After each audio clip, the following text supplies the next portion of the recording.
ایک صاحب کو انگور بہت پسند تھے، سو وہ اپنی فیکٹری جاتے ہوئے انہیں راستے میں اچھے انگور نظر آئے تو خرید کر نوکر کے ہاتھ گھر بھجوا دیے۔ دوپہر کو کھانے کے لیے واپس گھر آئے۔ دسترخوان پر سب کچھ موجود تھا مگر انگور غائب تھے۔ انہوں نے انگوروں کا پوچھا تو گھر والوں نے بتایا کہ وہ تو ہم نے کھا لیے۔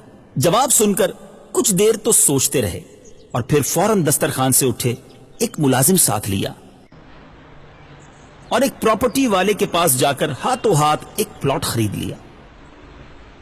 پھر ٹھیکیدار اور انجینئر کو بلا کر مسجد کی تعمیر کے لیے ایک بڑی رقم کا چیک بھی دے دیا۔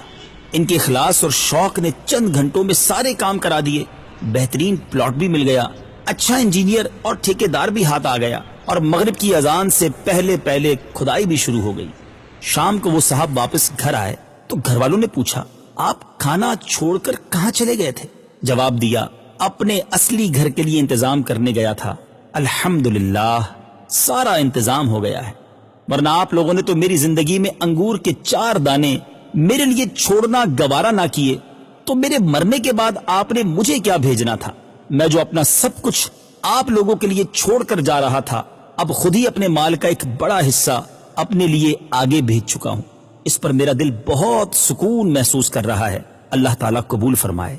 نبی پاک صلی اللہ تعالی علیہ وسلم فرماتے ہیں، جو اللہ کے لیے مسجد بنائے، اللہ اس کے لیے جنت میں گھر بنائے۔ اب ہمیں دیکھنا یہ ہے، دنیا میں تو ہم نے اپنا گھر بنا لیا، کیا جنت میں گھر بنانے کی تیاری کر لی؟ آئیے آگے بڑھیے، ہو سکے تو ایک مسجد بنائیے، مسجد نہ بنا سکیں تو مسجد میں حصہ ملائیے۔ ہم رہیں نہ رہیں قیامت تک سجدے ہوتے رہیں گے انشاءاللہ، قبر میں بھی ثواب کے تحفے ملتے رہیں گے۔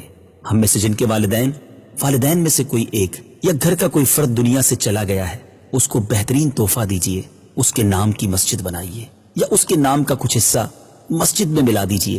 انشاءاللہ روزانہ مرحوم کو قبر میں ثواب کا تحفہ ملتا رہے گا۔ آپ کی دعوت اسلامی سالانہ کم و بیش 600 مساجد دنیا بھر میں بنا رہی ہے۔ آگے بڑھیے، اپنی دعوت اسلامی کا ساتھ دیجیے اور مسجد بنا کر جنت میں